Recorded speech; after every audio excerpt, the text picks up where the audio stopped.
बिस्मिल्लाहिर्रहमानिर्रहीम। तो जी तुहाडे नाल वादा कीता सी कि तुहानूं अफतारी बनदी भी दिखावांगे। साडे हाजी साहब ने, हाजी मोहम्मद सलीम साहब, देखो माशाल्लाह फिलहाल चिप्स निकाल रहे ने। ये देखो, ये आलूआं दी चिप्स है जी, परदेसियां दी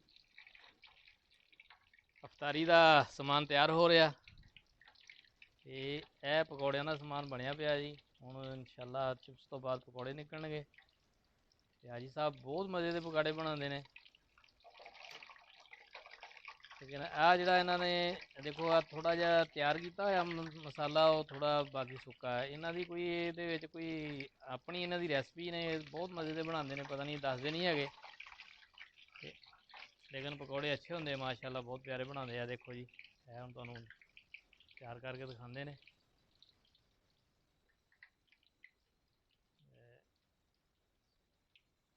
देखो जी,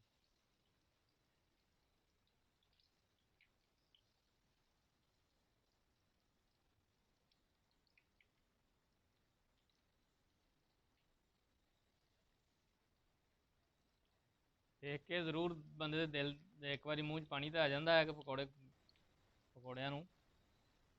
लेकिन है रोज़ा है, इस टाइम खा नहीं सकते। इंशाल्लाह थोड़ा टाइम बाकी है रोज़ा खोलण।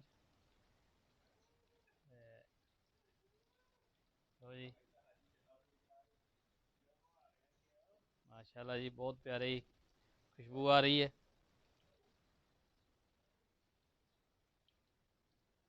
हाँ जी हाजी साहब, एक पूर होर बनाओगे? ठीक है जी। लो जी, है हुण तैयार हो के बाहर आते हैं ना, तो फिर तुहानूं फिर चेक करा देंगे। उन्नी देर तुहानूं कोई सैर करा दईए थोड़ी जी बाहर दी, तुहानूं लॉकडाउन दिखाइए सऊदी अरब च किहो जिहा लॉकडाउन है, कोई बाहर चीज़ नज़र आउंदी कि नहीं आउंदी। है जी बाहर माशाल्लाह कोई शै नज़र नहीं आ रही। सब गड्डियां शड्डियां अपनी अपनी जगह ते रुकियां, लॉकडाउन पक्का। ये देखो जी,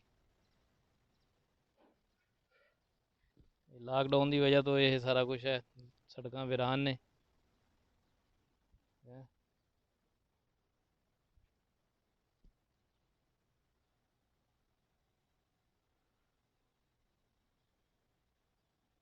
बड़ी दूर दूर तक कोई शय नज़र नहीं आ रही।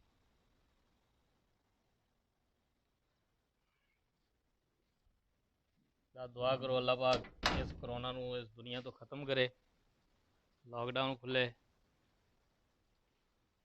देखो खुद नाल तैयार करते हैं बहुत, इन्होंने कोई ये कोई इन्हों की अपनी है कोई हिकमत दसते नहीं है। पता नहीं कोई चीज़ पा देंगे वो टेस्ट बन जाता। अच्छा ये हले तैयार नहीं होए?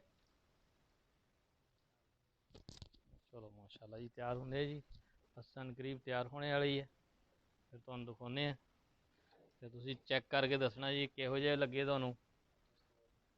हाँ जी, माशाल्लाह जी अच्छे लगे तो ज़रूर दसना, कमेंट करना ज़रूर कि दस्सिओ कि तुहानूं इहदे विच गलतियां साडियां भी कड्ढनियां, कोई गलती गुलती होई वो भी कड्ढनी है, दसना है कि दोबारा असीं होर अच्छे बनाउण दी कोशिश करिए। क्योंकि प्रदेश दे विच एक दूसरे कोलों सीखी दा है, घरों कोई बंदा सिੱਖ के नहीं आंदा। ਜਦੋਂ ਬੰਦਾ ਪ੍ਰਦੇਸ਼ 'ਚ ਆ ਜਾਂਦਾ ਉਹਨੂੰ ਫਿਰ ਹਰ ਚੀਜ਼ ਘਰ ਬਹਿ ਕੇ ਖਾਣੇ ਵਾਲਾ ਹੁੰਦਾ, ਅਤੇ ਇੱਥੇ ਆ ਕੇ ਉਹਨੂੰ ਸਾਰਾ ਕੁਛ ਖੁਦ ਕਰਨਾ ਪੈਂਦਾ, ਅਤੇ ਫਿਰ ਇੱਥੇ ਖੁਦ ਹੀ ਕਰਕੇ ਉਹ ਸਿੱਖ ਵੀ ਜਾਂਦਾ। ਬਾਹਰਲੇ ਮੁਲਕ ਜਦੋਂ ਕੋਈ ਬੰਦਾ ਆਉਂਦਾ ਹੈ ਨਾ, ਅਤੇ ਉਹ ਆਉਂਦਾ ਪਹਿਲੇ ਇਹੀ ਸੋਚਦਾ ਯਾਰ ਖਾਣ ਦਾ ਕੋਈ ਇੰਤਜ਼ਾਮ ਸਿੱਖਦਾ ਪਹਿਲੇ।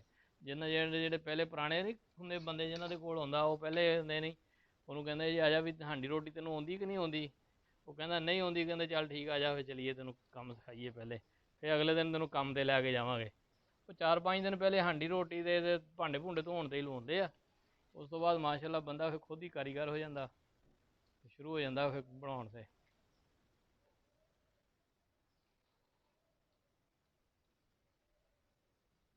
ਲਓ ਜੀ ਮਾਸ਼ਾਅੱਲਾ ਜੀ ਤਿਆਰ ਹੋ ਗਏ ਨੇ। ਇਹ ਦੇਖੋ माशाल्लाह जी, क्या बात है जी, कैसा कलर है जी, देखो बहुत ही प्यारा कलर है, बहुत ही अच्छे ने।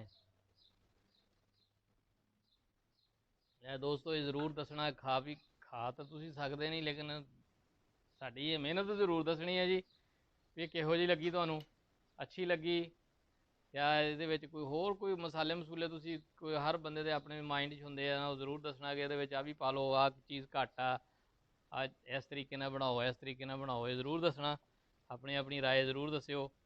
ਅੱਲਾ ਹਾਫਿਜ਼। ਅੱਲਾ ਪਾਕ ਸਾਰਿਆਂ ਨੂੰ ਖੁਸ਼ ਰੱਖੇ, ਇਸ ਕਰੋਨਾ ਤੋਂ ਬਚਾਏ ਹਰ ਬੰਦੇ ਨੂੰ, ਔਰ ਇਹ ਕਰੋਨਾ ख़त्म करे।